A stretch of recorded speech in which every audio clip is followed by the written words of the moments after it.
So we've talked about the meta in tournament play. These are the rules, right? Every war game is a simulation of rules, and the rules, sometimes they do a really good job, sometimes a not so good job. They tell you what you can do or can't do on the table, and the dice modify that. Well, think about this. We've got a rule set, and think of that rule set as the nexus.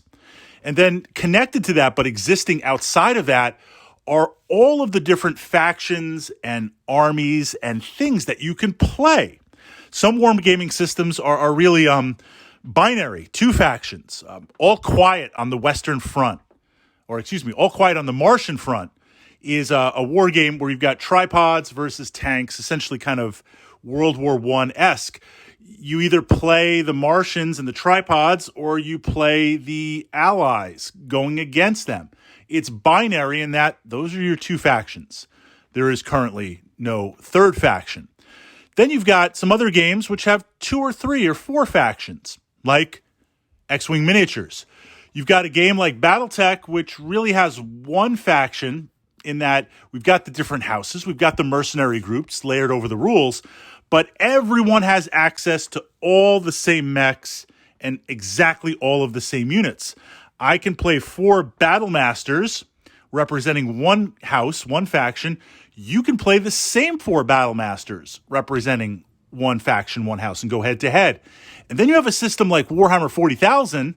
We're looking at this framework where we've got the core rules, but then we've got like 12 to 15 different factions. Within those factions, multiple units, and within that, rules that are updated, not updated well, new FOMO models being put out that change the rules. A very, very complex and shifting meta. So within this framework, what we see is your battle groups, your armies, your armadas, your lists, whatever it's going to be, they fall into different groups: Tier 1, Tier 2, Tier 3, and Tier 4. These groups determine how easy or hard it's going to be before you even show up to the table, before you even go to the tournament, before you even sit down and start rolling some dice. Are you going to have an advantage and things be easy, or is it going to be hard? So we need to be honest with ourselves in competitive play, because certainly narrative is a great way to play. Hobby is a great way to play. But when we sit down for tournament competitive play, that changes the focus. You need to be either all in or all out. So Tier 1 armies. These are the armies in the moment, and these tiers shift based on rules updates and different factions that come out. Depending on the life cycle of your game, they could be pretty much set in stone, like Battletech. Really, the meta hasn't changed. Or it can be constantly evolving, forcing you to buy new miniatures and new models, like anything even remotely connected to Games Workshop. But Tier 1 armies, Tier 1 forces, Tier 1 battle groups, these are the armies that, based on the meta, based on the rule set, they farm the most advantage. And again, this is before any tactics or list building or doing anything. They've got the best rules. They've got the best units. They work the best on the table. They can counter the best on the table. This is really where you want to begin. Anything else you select, there's going to now be disadvantages going against you. It's a question of how much can you navigate the disadvantages, and what is the meta where you're playing? What does that look like? So we've got Tier 1. Tier 2. Tier 2 armies, they're still really solid. They're still really strong, but they might be a little bit out of date. Or there might be a slight adjustment that needs to be made, like you've got some really good units, but it's based on a higher point value or battle value that needs to be fixed, that the meta is going to fix, and it needs to be lowered a little bit. So stuff that is still solid, but really, really not very good at all. It's got a couple of disadvantages. Tier 3 armies, they're the hardest to play. And in all honesty, if you're a Tier 3 army, you really don't want to play competitively. You don't want to bring that army competitively. It's even if you are a excellent tabletop general, even if you're all jacked up, you're ready to go, you've got the tools, you've got the talent, you've got the tactics, just someone of even lesser skill showing up with a Tier 1 army is going to put you at a disadvantage. There's just too much to fight and then exploring it from the perspective of tier 4, these armies are unplayable. Just the rules are out of date. The faction isn't that good. It might have not been fully developed yet. It might be a new faction, and there's only a couple of units out, so it doesn't have the diversity of units to counter other things. For whatever reason, you just can't. Like, I cannot let you bring one of these armies to competitive play. You're going to get destroyed by absolutely everything. Tier 4 needs to stay. Now, within this framework, it's fluid, and there's tactics within tactics. As the rules evolve, as things change, you might see a tier 1 army move to tier 2, a tier 2 army move to tier 1, tier 3 could drop to 4 or just jump back up to 2. You need to take a snapshot of where you are in the moment. Now, how can we utilize these tiers? Because they are solid. It depends on the meta. One of the things we explored that I pushed up to the tournament playlist here on my channel was the understanding of the meta. And the meta is, how does a local group play? With the rules and a local group, how do they play? 2 examples of this I'm going to pull from competitive Warhammer 40,000 play when I was playing my Eldar. When I would go to a big tournament, a big tournament, an event where we've got hundreds of players, it's going to be all tier 1 armies. That's absolutely it. To come in with anything other than a tier 1 was going to be very hard. Even tier 2 was going to be hard because you have such a big event with players drawn from a large area that they are all excellent miniature wargamers. They've got the tactics down, and they're playing a tier 1 army. So not only is there going to be nothing to exploit, they're not really going to make many mistakes. But there are times maybe you want to bring a tier 2 or maybe even a tier 3 army if you understand the meta. What I'm going to compare that to on the other side, when we were playing Rogue Trader tournaments, these were smaller tournaments hosted at a gaming store or a gaming club. What that meant was the players there, for the most part, were local. That's literally where they lived and played. So they were kind of locked in to their armies. They're a narrative player. They're a hobby player. They're locked into their armies. They don't have the ability to switch. Or if they're a tier 1 army and they're tier 1 players, they might not quite have the experience yet. They're playing an excellent army, tier 1. It's got tons of advantages, and this is not a criticism. We need to be honest with where we are as wargamers, take it to that next level. You've got that tier 1 army, but you don't have the experience in the system yet. So while the army doesn't have any weaknesses, you haven't developed that proficiency yet to not make mistakes on the table, or at least minimize your mistakes. I should say, on a side note, players are going to make mistakes. The question is twofold. Hopefully you need to make less mistakes than your opponent. And when your opponent makes mistakes, hopefully you can see that and be in a position to capitalize on those mistakes. And we're going to get into exploiting mistakes and tricknology and all that from a tournament play. But within this framework, what I was doing at the time, I'm playing a tier 2, possibly tier 3 army with my Eldar. I'm going up against Space Marines who have always been tier 1. We've got players that are new to the game at this one location. They've got tier 1 armies because that's what everybody's playing. That's the strongest. But they don't quite have the experience yet.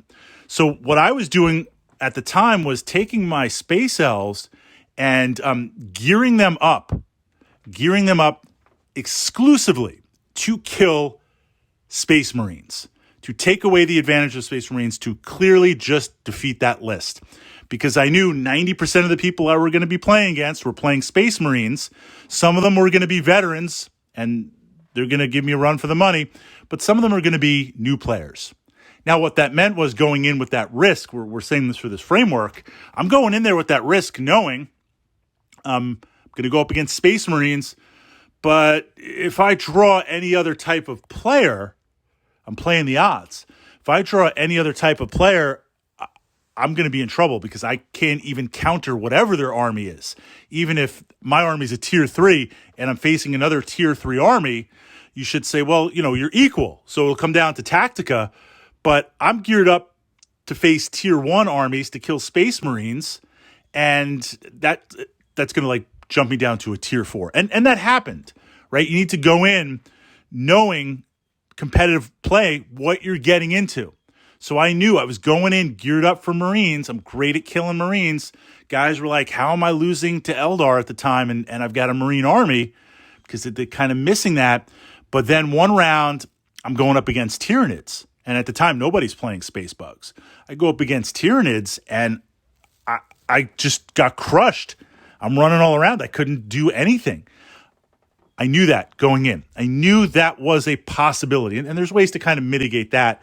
We're going to look at round 1, round 2, round 3, different ways of scoring to play that. Because generally, on a side note to framework it, you think you go into a tournament and you want to win every single game. Yes, you do want to win every single game, but usually it's on a point structure, a sliding scale. And I'm just kind of pulling out the structure from my mind. It's like if I win the game, if I win the mission, table quarters, control, if I win that, I get like whatever, 10 battle points. If I win that and I've taken out 50% of my opponent's forces, I get +2 bonus points.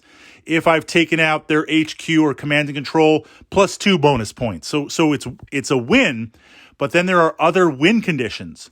Or if you lose the game, I didn't win the game, I don't get the primary, there's other points that I can pick up. Competitive play, you don't want to go in, win every game, because then if I have a full card, meaning my scorecard is full, we're going into round 3, and I've got 40 points. Well, there's going to be 2 or 3 other players with 40 points. That means I'm going to be on table 1, final round, and going up against someone with similar points. That's like when 2 tigers fight. One tiger dies, the other tiger gets maimed for life. I don't want to self-destruct on a table 1, and I've done that many, many times where I started to learn. If it's a tournament with 3 games, I don't want to be on table 1, turn 3. I want to be hanging out on table 3, which means on table 3, my scorecard, if it's out of 100 points, I'm going in there with 83, 84 points. I want tables 1 and 2 to self-destruct on each other, slog it out, duke it out, get 0 battle points, minimal battle points, and I'm on table 3, and I crush it, and I dominate it, and I full score 20 battle points, and now when the tournament's over and your scorecard is tallied up, I'm actually jumping over those other 2 players. So ideally, and we're kind of getting off track here a little bit, but it's tier 1, tier 2, tier 3, tier 4 armies to put you on different tables. Ideally, I'm looking and saying, when we move into the last game, I don't want to be on table 4 or 5 because that means on the scorecard ranking, even if I score flawless, I'm not going to have enough momentum to put me in first place. I'll still place. I might pull second or third, but I'm trying to go for first place. Well, ideally, I'm trying to go first, second, or third. I'm aiming for first. If I fall second or third, I still get some prizes. I still get some loot. I get some accolades on there. But if on table 4 or 5, I just don't have enough of a strong enough scorecard. But if I'm table 3, maybe table 2, depends on some of the other players. That's why it's important, not only first matchup in a tournament play, what you'll see is often it'll be random, round 1. You'll take all the players, you'll just draw matchups out of a hat, or just the computer will do it, whatever system. In theory, it's random. While that's happening, while I don't have any control over who I'm facing turn 1, round 1, if it's 3 or 4 or 5 games, I have control over potentially future rounds. And what I'm doing before round 1 starts, while I can't control if you and I are going to face each other, what I can control is looking at the other armies, taking quick stock and calculating in my mind, okay, I'm going to play game 1. And if I go up against an army that's going to absolutely crush me, then I'm not going to focus on winning the mission. And I'm not saying giving up. This is the advantage player. I'm not going to win the primary mission. I'm going to get every single bonus point secondary to start filling my card. So technically it's a loss, but I've got maximum secondary points. My opponent won. Technically it's a win, but they got no secondary or third type objective points. Then I'm going to be looking at the other armies that I might be facing and try to slot myself in by looking and saying, that army, realistically, how many points can it score per round? If the player is a solid player, I want to go in saying they're solid players. If they're a solid player, then this is how it's going to sort out. These armies are going to be the tier 1 that I'm going to face. These armies are going to be the tier 2. These armies are going to be the tier 3. And I'm going to try and make some calls to figure out that first and second round where I want to place. I want to be at the top, but not really at the top where I self-destruct. So there is an entire framework of understanding competitive and tournament play. Yes, absolutely. We need the tactics. We need the tools. We need the talent. You don't just go in with an army, set it up, and come back and collect your loot. But there's a lot of stuff that goes on outside of that. A lot of calculations, a lot of possibilities, a lot of being able to see multiple paths, because it is a dice-based game. And players make mistakes. And it does depend on possibly who you go up against. There was one time playing competitively, I prepared for the event. I trained myself. I did all the preparation in terms of gameplay and my army, and I felt pretty solid. And this was a matchup at the time of internet personalities going against internet personalities. And I was going up against an extremely well-known player, and he was a very solid player, famous player. I was ready. The moment I sat down at the table, and he's a great guy, the moment I sat down at the table, I was like, what have I gotten myself into? I volunteered for this, for the tournament. I should have just played. I was like, I volunteered for this. And in that moment, I was intimidated. I got intimidated. So all my prep work just got reduced. My confidence just got cut off at the knees. And excellent player, excellent tactics. I was not on top of my game. So there's a whole bunch of other stuff to navigate other than just playing the game. I did lose, but later, at least I got revenge next season when we had a chance to play against each other. So from that perspective, tournament play is about these other factors that don't exist in narrative play, other factors that don't exist in hobby play. And I'm not saying you can't do all three. Absolutely. But when you make that shift, for whatever reason that you're deciding, when you make that shift to competitive play, to tournament play, you got to be all in. Or you at least have to know what you're getting yourself into, because there's nothing worse than going to an event and not being aware of what that is and playing 4 games and getting crushed on all 4 tables. I don't want you to have that experience. I want to see you on table 2. I don't want you on table 1. When you win, I want to see you first place. I want to see you up there with your army. I want to see you up there holding that Slayer sword. I want to see you up there collecting that loot. I want you to hear the accolades of your fellow Wargamers. That's where we're aiming. And by exploring these ideas and posting these ideas, pushing them up to the playlist here, you're going to have to play your dues. You're going to have to get out there and roll the dice and go for the glory, the tabletop glory. But if we can cut that learning curve down, if we can look at some of the things that were shared with me from other competitive wargamers, I have to give credit where credit's due, but also combined with the hard losses that I took. And in taking those losses, getting pumped, getting excited and saying, okay, I just got crushed, 3 games crushed. What happened? What happened? Yes, I made a couple of mistakes. Yes, I didn't quite see things. But there's other things going on that seem to be dominating outside of the realm of this game. Looking for that advantage, looking for that pattern recognition, looking for that understanding, what players are doing as opposed to what they say they're doing, right? Saying that quiet part out loud. Being able to identify that, and bring it to competitive play. That's ultimately what I hope to do. So once a week, I've switched some things on my channel here. We're focusing on different systems. We're focusing on different aspects of wargaming, and I'm going to be working on building my archive in those areas.